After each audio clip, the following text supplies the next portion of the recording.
My guest, Dr. Roxanne Daleo, is referred to as a leader, visionary, and pioneer in health psychology. Dr. Roxie, as her younger patients refer to her, is dedicated to helping children create a healthy body, mind, and spirit. Counselor in pediatric relaxation therapy and stress management, her training from Harvard University and the Jung Institute encompasses guided imagery for children, expressive arts for emotional healing, and so much more. Dr. Roxie shared with me that the positive impact of my parents, especially my mother, who was an artist and a beautiful soul, came through in everything she did, from creating a warm aesthetic environment to the sensitive, loving time. And she promised she would express and explain what loving time meant. I can't wait. She also is going to share with us more information about a moving ebook called Out of the Blue, a visual relaxation journey. Hi, Dr. Daleo. It's a pleasure to have you on Should Have Listened to My Mother.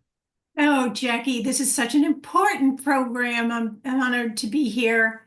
Let's get right to it. Okay. All right. So how about if we start with your experience with your mom, because so much of this is the effect a mom has on one man, woman, LGBT, everybody. Okay, one powerful intro. This story begins when I was 6 years old, and I took an IQ test at school. And my parents were called into the principal's office, and they were told that I scored so low that I had been categorized as mentally retarded. Well, my mother put her hands on her hips and she went right into that principal's office and she said, "My daughter is not mentally retarded, and I'll prove it to you." And so she took me to a specialist in New York City who tested me. And indeed, he said I was very talented and had a learning disability, and I had dyslexia, and I could not read. I was so anxious and had a hard time sounding out words and actually learning how to read. And it really affected me, not only emotionally, but it affects our identity. And that's why I'm so passionate about helping children who are having difficulties and anxieties of all kinds, because a behavior can affect your child's identity. It took me many years, but if I didn't have the mother, and I'll have to say father, that I had, I probably would have gotten lost in the shuffle, categorized and put into a special school. But that did not happen. What happened was that my incredible will to learn and my parents' encouragement really caused me to have a commitment for not only self-discovery and learning how to use my own agency, but it taught me how to use mental skills of visioning that I could have on my fingertips and use in order to perform academically, but more importantly, to achieve my goals in life. And my parents were both very much involved in using their imagination to picture a life that they wanted for themselves. And they used to tell us stories of how they would visualize walking hand in hand up the mile hike from the Hudson River to Jersey City, and they would overlook Manhattan. And my dad would say, "Honey, someday we're going to live in a big house right over there, and you are going to have a beautiful family, and I'm going to work at home, and we'll achieve all of this." And she said to me, every night before they went to sleep, they would have a way to say goodnight to each other, and hold a vision of what they dreamt would come true. And it was a very powerful idea to me. Later on, after I learned more about educational psychology, I realized that there was actually a particular technique called visualization. That is Now we're familiar with it, right? But then that was pretty progressive. that actually changes the physiology and can either promote healing or inhibit it.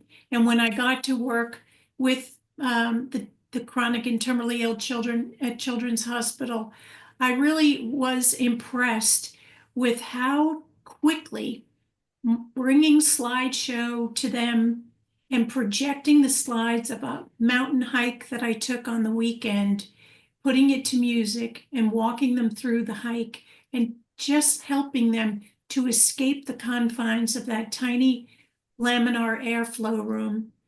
They had immediate results in their blood work, and the nurses would come to me and say, I don't know how it happened, but Johnny's blood work was so improved today, right after you had visited.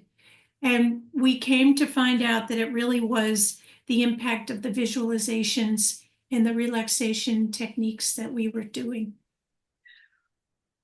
I'm all in on that visualization thing. I think it's magic. One of my objectives in this conversation is to turn more people onto it if they're not familiar with it yet. So Yeah. tell me, your mom and dad, was she into alternative health or creative? She was an artist, but was this a part of their everyday life? Was this the 60s, 70s? When Yeah, were you, what era were you born in, so I can get an idea of? it was this, 60s. And my parents were very much involved in the arts. They held no bars for us to learn about not only fine art, but music. And one of the ways that I was introduced to some of the music that my mother found particularly moving and soothing was when I remember being about 3 years old, and we had three girls in the family, and she would call us one at a time. Roxie, she would say, come, it's your loving time, come to loving time. And I would go and sit right next to her on the couch, and she would sit me on her lap and brush my hair. And while she did that, she was listening to her beautiful operas that she adored. And there was no word and no conversation.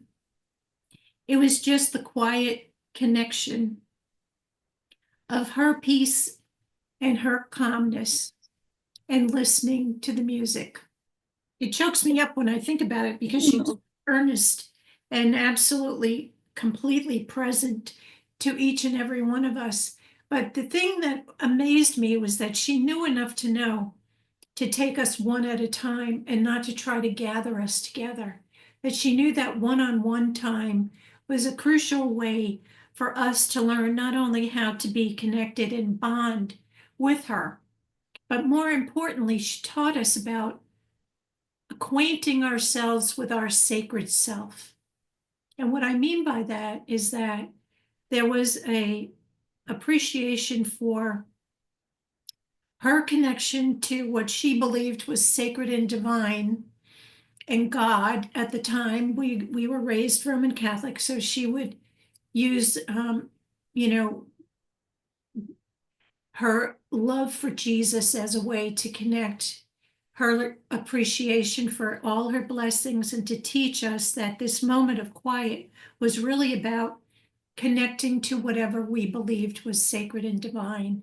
And it was coming through the music, and it was coming through her heart, her calmness, her peace, her presence. Who taught her this? Was this her own journey she was on, or was this part of her childhood, your maternal grandmother? I asked her the same question many years later, and she said to me, her mother was not like that at all, but she always desired to have a very close connection and a calm home life. And she said she knew a family who lived next door, and her mother went to work and left her and her sister to the lady next door. And she was impressed with how this woman took care of her children and her husband. She said at noontime, when the children were in her charge, she made little cups of hot cocoa in demi-tasse cups. Espresso cups, little cups. And her husband would come home every day for lunch, and she would take time to feed him lunch. And she said, I thought that was terrific. She took care of her husband, and she had a moment where she was really connecting with us and making us feel so loved. I want to be a mother like that. That's what I want for my family.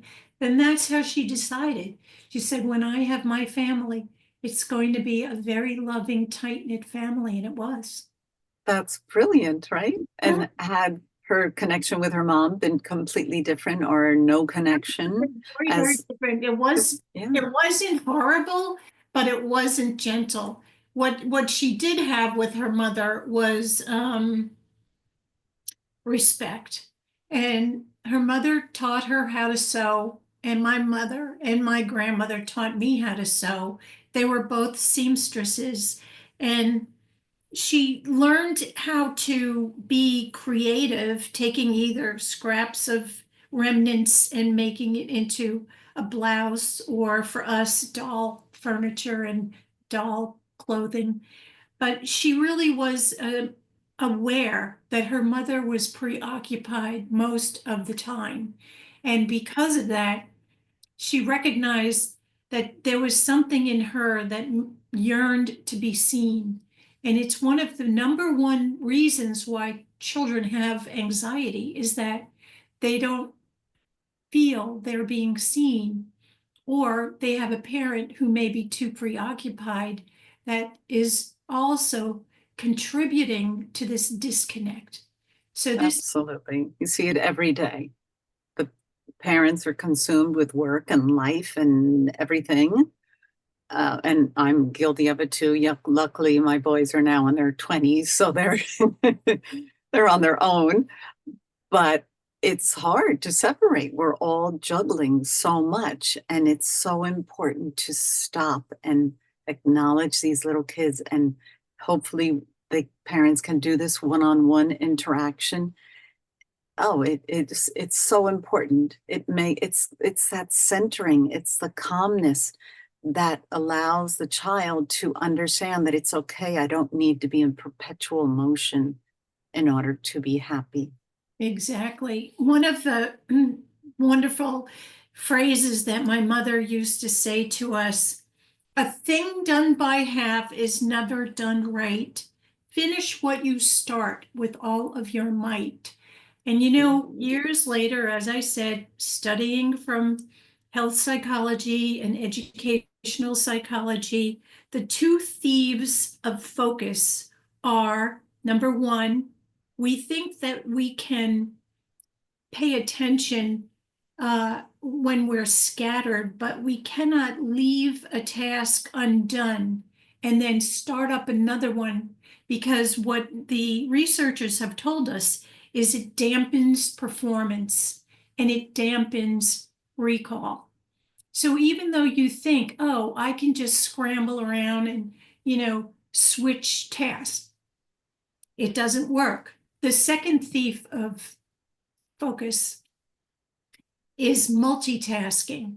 You're on the phone and you're trying to write a paper, and you're trying to write a paper and you're checking your phone. It doesn't work. You cannot. Oh, I'm a victim of that. You can't concentrate. Again, so it's like these ways of learning how to really get the best out of us were established at an early age through her very clever rhymes and phraseology that she would impart as really part of the routine of everyday life. Why it is that we learned what we did had a lot to do with her philosophy and the beliefs that she handed down to us. Can I ask, was this something that she memorized throughout her life, these little wonderful phrases, or did she specifically say, I need something for Roxanne today, one-on-one time, and I need, such and such for your other sibling? Or was all of this just intuitive in her that, or did she work full-time or part-time or anytime? That's a very good question. She did not work. She was a full-time mom. But what I did recognize was that she had her own journey that caused her to establish certain self-talk that she used for herself, that she then imparted. Some of the ways that she would coach me when I was distressed and was failing. I was failing every class, every subject, because I could barely figure out the words. What age are you still? This is All right. 6-year-old or? Second and third grade. Okay. And I'm still trying to learn how to read. And my mother, and I would come home and I'd say, oh, Mom, I really didn't want to go up to read today because I was so embarrassed I couldn't figure out the words. And, the teacher said, well, those are the rules. You have to go. And my mother would say in response to that, rules are made to be broken. There's an exception to every rule. Roxy, you are a special girl. You are an exception to the rule. Don't ever forget it. Well, that's all I had to hear. I'm an exception to the rule. Oh, Forevermore, best. forevermore, I found leeway and avenues of alternate routes, not only to complete courses, fulfill requirements, but to get into high-level academic schools. Now, you might ask, how does a girl who was practically failing get into Harvard and graduate with honors? That's really the big question here. And I have to say, it has a lot to do with these particular skills, the skill set of having a command not only on your inner life, but on your sense of self, and that you feel like there is some capability within you.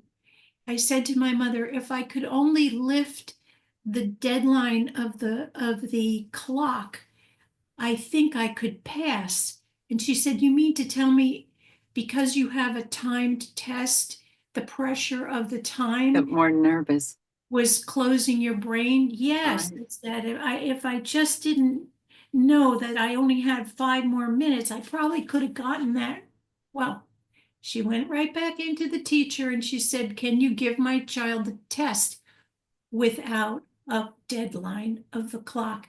And so I learned through help, of course, with a mom who really was fighting for me, how to get the best out of myself. And I think that's what children need, and that's what parents need coaching in, is how to get the best of your child out of them so that they can feel good about themselves. Right. They have to believe in themselves. You have to But believe. you also had the courage to speak honestly with your mom about it, because often it was, I don't know if I knew as a young, it was the first, second, or third grader, to say, I knew I was having difficulty reading. I still remember the second grade, I read the entire chapter out loud to myself, and that was probably like the highest grade I ever got. So I definitely know the whole, whether I have a slight dyslexic thing or, so I know the feeling of all of a sudden when you get a good grade and you're like, I'm not stupid. I can do this. But the parameters, especially in a parochial school, who knew to speak up? And I'm so glad that your mother, Anne, I don't think we've mentioned her name yet. Yes. Cheers to her. Yeah. Did your siblings need assistance in learning as well? Yeah, I'm the middle child, and on both sides, my older sister was brilliant. My younger sister skipped 2 grades. My mother skipped 2 grades. She was very smart, and I think along with her artistic expression and her sense of aesthetics, She taught me how to use the arts in my everyday life and in my assignments to enhance the work that I did, so that when I presented my paper, I would have an edge over other kids who might not have used colored construction paper and other ways to illustrate what the assignment was. So she was always encouraging me to use all of my talents and to be proud of those talents, even though they may not be the ones that were first graded later on. After I went to graduate school, I understood there are multiple intelligences and there are many ways that children learn and express their intelligence. Yeah, that is pretty amazing. And you're living proof, and now you're helping kids. You're helping kids, and it's so hard for someone who's little to, there's the pressure of this, their fellow classmates, they're intimidated, they get teased and bullied if they can't read the way they're supposed to. So it takes a lot of courage to be able to speak up and talk to your mom. And she was obviously very clearly receptive to expressing yourself. And it's fantastic because she took the time to do the workarounds for you, Yeah. introducing the art, intermingling the art, which is something that you perhaps were more comfortable with and could understand more, incorporating that with your other work that you had to submit at a young age. Mhm. It just gives you more self-confidence, I think. Yeah, agency, which is what kids need. It's one of those important aspects of self-esteem and self-concept that really is a practiced skill. So besides the mental skill of visualization, it's important also that we help our children learn, what are your talents? What are your gifts? We're all born with gifts, but what are yours and how do they show up? You know what they are if you can just recognize that when you're involved in this particular hobby or this interest, time flies by and you are completely absorbed in a pleasant experience. That's your talent. Whew, I have so much to learn, but I work in our local library in Maplewood, New Jersey. It's this beautiful library, but I see this is a good but, I see children there interacting either with a parent or a nanny. And of course, I'm thrilled. These little kids are coming up with stacks of books to take out, anything to just sit on the floor or in a little nook and to read a book. And I'm grinning ear to ear. It makes my day. It makes I my day. agree, Jackie. I agree wholeheartedly. Absolutely. Absolutely. But luckily for parents now, today, there are so many more people such as yourself who are helping with different therapies, and there's different techniques. So the help is out there. We're speaking about it publicly, which is huge. It's not something that you have to hide behind if your kid has a learning disability. I mean, yes, some parents, it can be overwhelming, but there is still plenty of help out there, which is the good thing. Your mom also, another expression, if at first you don't succeed, try again. And it's always darkest before the dawn. Those were two of the very beginning encouraging words that my mother gave me. And I think it's if at first you don't succeed, try again, really was my mantra, because I had struggled the first time, the second time to read one sentence at a time. And I did feel like a cloud was over my head at days that I could not figure out certain words. But when I coach parents to help their children, I want them to know that it's okay to fail at something and try it again. It doesn't mean you should abandon it. That this sense of fortitude and stick-to-itiveness is a lost art, and we really miss something by not going back there and saying, try that again. Just because you missed the first time doesn't mean you can't get it at all. It's okay to make a mistake. Just It's keep okay to make trying. a mistake. And I say, You find mastery, and I say to parents, are you struggling with how to help your troubled, anxious child? Give me an hour of your time, and I will teach you my 3-step process, and you will be empowered to know there is something you can do to help your youngster get acquainted with their own way of talking to themselves, encouraging themselves, and feeling good about themselves.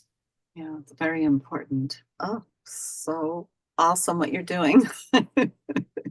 It's not every day you get a professional like yourself with a bit of a broader perspective of how we do workarounds or how we instill and inspire, and that our brains all don't work in the same way. And that's really, really important.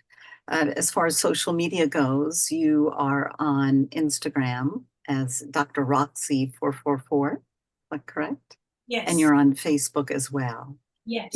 Your website is Dr. Roxanne Daleo, DALEO. Yes. DrRoxanneDaleo.com. Yay. So there, your listeners can get a free audio relaxation program, and you can find my ebook right there, which will be a good step in the right direction if you're looking for ways to help your child calm and focus and concentrate. Yeah, you have plenty of audio files for relaxation and focus. They're brilliant. I was listening to them last night, and not only for children either. So you have yourself a wonderful day, and keep inspiring little ones to believe in themselves. And I'm sure your mom is sitting right here on your shoulder every minute of the day. I just wanted to thank you, Jackie, for this wonderful conversation. Have a beautiful day yourself. Me too. And we will be back with another episode of Should Have Listened to My Mother. Thank you so much. Have a good day, Dr. Roxie.